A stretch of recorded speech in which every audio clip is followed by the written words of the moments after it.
Hi, how are you? Hey.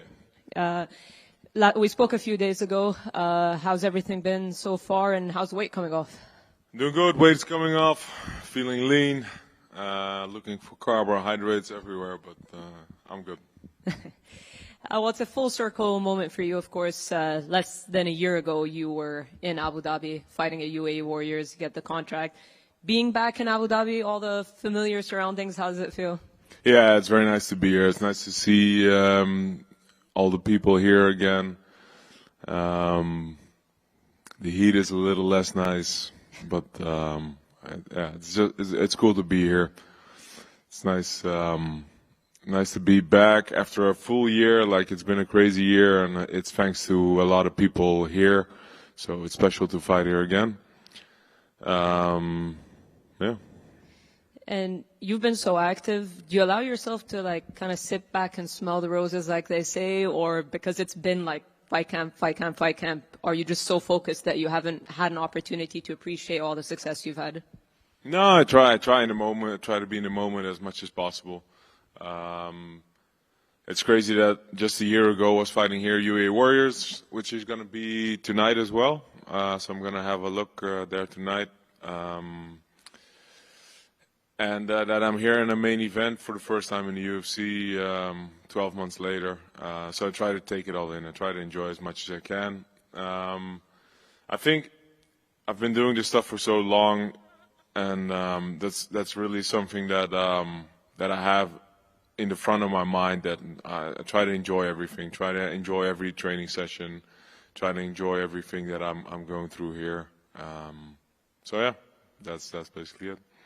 Yeah, and as a former double champion one, you've prepared for numerous 5-round fights, but you actually haven't gone the full 5 rounds since 2021, and I know you never have the intention to, but considering this is your first main event in the UFC, do you envision yourself changing your approach a little bit, pacing yourself because of the potential of it going 25 minutes, or no? Nah, I think just hit the gas. That's kind of what I do. See if I can get him out there early, or maybe get him tired, and then both of us might get tired in the last couple of rounds. Yeah, and one last one for me. Did you get a chance to look at the betting odds? No. Is it getting better, or am I still... You want me to tell you? Yeah, why not? So, still an underdog. So, but we're keeping the tradition, right? You've been an underdog in your past 3 fights? Yeah, good. Nice. Does it make you feel any certain way, or you don't care? Nah. They didn't get it right last time, so hopefully they got it wrong this time as well. All right, thank you. Рене, приветствую. Твой прошлый соперник Бо Никал позиционировался как один из лучших борцов в ММА из США, и также у тебя есть опыт боев с Анатолием Малыхиным, который позиционируется как один из лучших борцов в ММА из России. А вот ты можешь для себя выделить разницу и тоже нам объяснить, чем отличается ММА-борьба американская от ММА-борьбы российской? Your last opponent was Bo Nickal, who is quoted to be or slated to be the best wrestler in the UFC, best wrestler in America. You also have experience fighting Anatoly Malykhin, who is considered to be the best wrestler in Russia. Can you sum up or basically say what is the difference between MMA wrestling from America and MMA wrestling from Russia, comparing those two fighters? Well, Malykhin being Russian is still very different than being Dagestani or Chechen wrestling, as far as the guys I've trained with. But one thing I like about the Russian style, and especially the Dagestani and the Chechen style, is there's much more judo influences. You guys much more train much more closely to MMA from a young age than the wrestlers from America do. And one thing that always helps me fighting the Americans is I can trip and I can throw, and I don't rely only on the singles and the doubles. And they really come in with a very hard, explosive double and single style normally. But I would prefer what most of the Chechens and the Dagestanis do. Если посмотреть на Малыхина, то он, так сказать, русский, не дагестанец, не чеченец, да. Мне кажется, что все равно борьба в Дагестане, в Чечне, она совсем другая, поскольку с малых лет люди учатся борьбе, и очень много элементов дзюдо и так далее, которые ближе, похоже, напоминает на ММА уже сразу, в отличие от чистой борьбы, скажем так. В Америке, если посмотреть на американскую борьбу, то очень много всего на single leg, double leg, да, то есть у них совсем другой рестлинг, больше прямой, так сказать, в нем нету дзюдо и так далее. Для меня, конечно же, значительно легче биться с американскими борцами, поскольку я могу их делать подсечки, я могу их кидать, того, к чему они не привыкли, так сказать, что есть в борьбе в Дагестане и в Чечне, поэтому тот стиль борьбы для меня ближе, он, мне кажется, ближе, чем американская борьба. Продолжая тему с Анатолием Малыхиным, хочется узнать твое мнение, как бы он себя показал в UFC, потому что ты был чемпионом One Championship, пришел в UFC, очень здесь классно себя показываешь, есть доминирующие победы, и вот сегодня главный бой вечера. Получилось бы также у Анатолия Малыхина? If we continue talking about Anatoly Malikhin, what do you think he would do in the UFC? Because you come from one championship, you've been a champion there. You now are in the UFC. You got the main event this time around. You're showing yourself really, really well. You're doing really well in the UFC. What about him? What do you think he could do had he crossed over here to the UFC? Yeah, I think his skill set would be very applicable. But we know that. I don't know how to say this, but he cannot fight in the UFC because of other factors. So that's a shame. I don't think we will ever know, unfortunately. I would really like to have another shot at him one day, so hopefully that materializes. But he's not able to fight in the UFC at the moment. Мне кажется, по навыкам он бы очень хорошо себя мог показать здесь в UFC, то есть у него все есть для того, чтобы здесь хорошо выступать.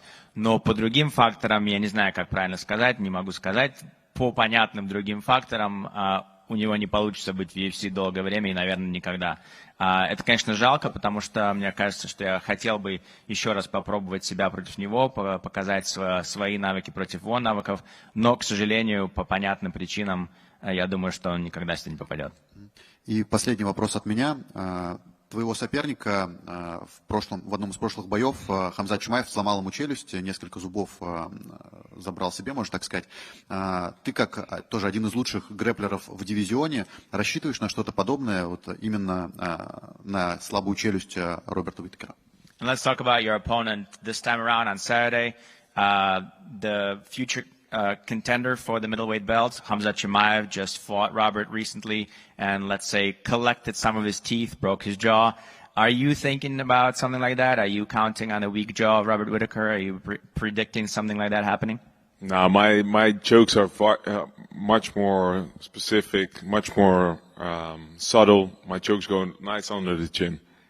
Не, мои удушающие совсем другие, они намного более четкие, более правильные, они прямо под подбородок, поэтому я зубы забирать не буду. Thank you. Right here.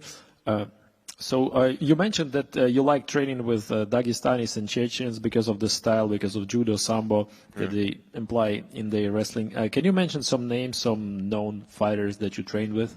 Yeah, one of the guys I really like to train with at Killcliff is Baisangur. He's still an upcoming guy, but I think he's at 6-0 now or 7-0. He's in the Khamzat camp now as well, doing very well. And we have at Killcliff we have a Dagestani coach, Saeed Saparov.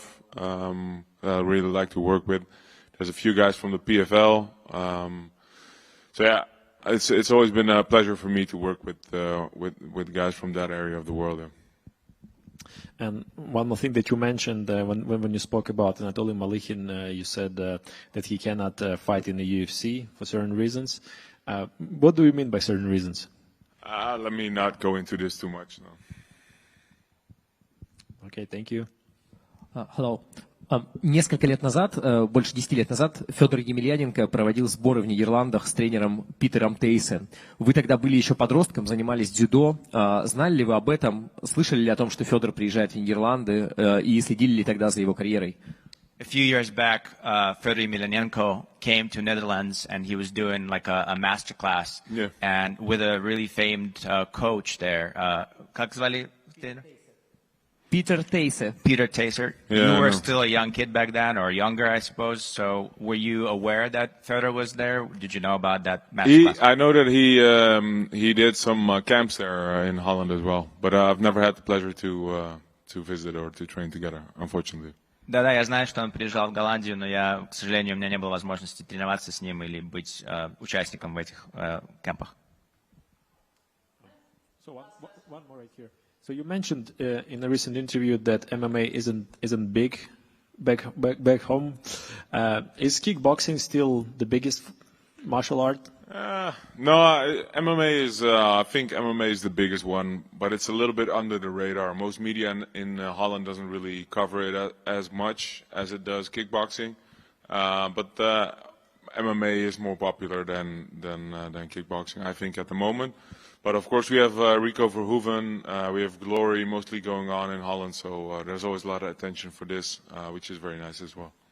So do you think, again, a championship belt would change it? I think that might change it, yeah. Okay, one more. You've been in Turkey like 2 months ago. Yeah. Did you come for training or just vacation? So my head coach, my buddy for a very long time, who's been around my career for I think the last 12, 13 years. We do everything together. We own the gym together. Is Turkish, and we had an opportunity to go there, visit the gym, and do some cool stuff there. I love Turkey, man. Yeah, thank you. So nice people. Food is so amazing. I dream about the bread I ate there every once in a while. I love Turkey. Yeah, we're waiting again. Thank you. All right.